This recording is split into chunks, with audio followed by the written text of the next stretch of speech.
அனைவருக்கும் வணக்கம்.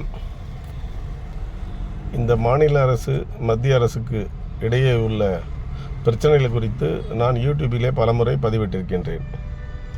அதில் முக்கியமானது ஒன்று, மாநிலங்களுக்கு மத்திய அரசு நிதி ஒதுக்கீடு குறித்து அந்தந்த மாநில வளர்ச்சி, அதாவது வசூல் செய்வதையே நோக்கமாக கொள்ளக்கூடாது மத்திய அரசு.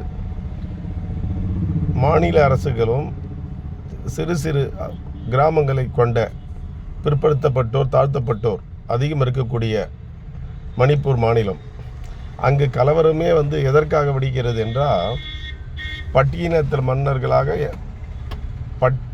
இனத்தவர்களாக எங்களை அறிவிக்க வேண்டும், தாழ்த்தப்பட்ட இனத்தை சேர்ந்தவர்களை எங்களை அறிவிக்க வேண்டும். இதற்கு முழுக்க காரணம், நான் முதலில் கூறிய நிதியும் ஒரு காரணம். நிதிதான் காரணம். எப்படி என்றால், இலவச சலுகைகள், படிப்பு முதல் கொண்டு அனைத்து சலுகைகளும் வழங்குவது மத்திய அரசு மாநில அரசுகளின் உரிமைகளாகும். அவர்கள் என்ன செய்து கொண்டிருக்கிறார்கள் என்றால், ஒவ்வொரு மாநிலத்திற்கும் வேறுபட்ட சில நிதி உதவிகளையும் வேறுபட்ட இடஒதுக்கீடும்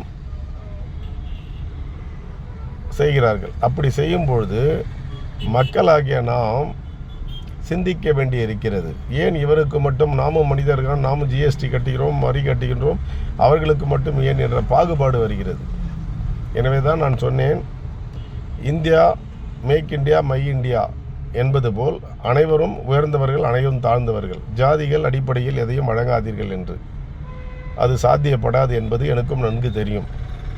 அதே போன்று ஒவ்வொரு மாநிலத்திலும் இருந்தும் வசூல் செய்யக்கூடிய ஜிஎஸ்டி தொகையினை கணக்கிட்டு அதில் 50% அந்தந்த மாநிலங்களுக்கு திருப்பி வழங்க வேண்டும் ஒவ்வொரு ஆண்டும். அப்படி வழங்கி அதற்கு நீங்கள் ஆடிட்டர் வைத்து கொண்டிருப்பீர்கள். அந்த நலத்திட்டங்கள் எதற்கு பயன்படுகிறது என்றது உளவுத்துறை, சிபிஐ முதல் கொண்டு நடவடிக்கை எடுத்து வருகிறது. எனவே அந்த 50% ஜிஎஸ்டியில் ஒவ்வொரு மாநிலத்தில் வசூலிக்கக்கூடிய ஜிஎஸ்டியில் 50% அந்தந்த மாநிலத்திற்கு திருப்பி வழங்க மத்திய அரசுக்கு தேவைப்படும் இராணுவம், மற்ற போக்குவரத்து, மற்ற செலவுகளுக்கெல்லாம் 50% எடுத்துக்கொள்ளட்டும் என்பதை வலியுறுத்துகிறேன். ஏனென்றால் ஒவ்வொரு முதல்வரும் எங்களுக்கு நிதி பற்றாக்குறை என்பதை கேட்கும்போது வேதனையாக இருக்கிறது.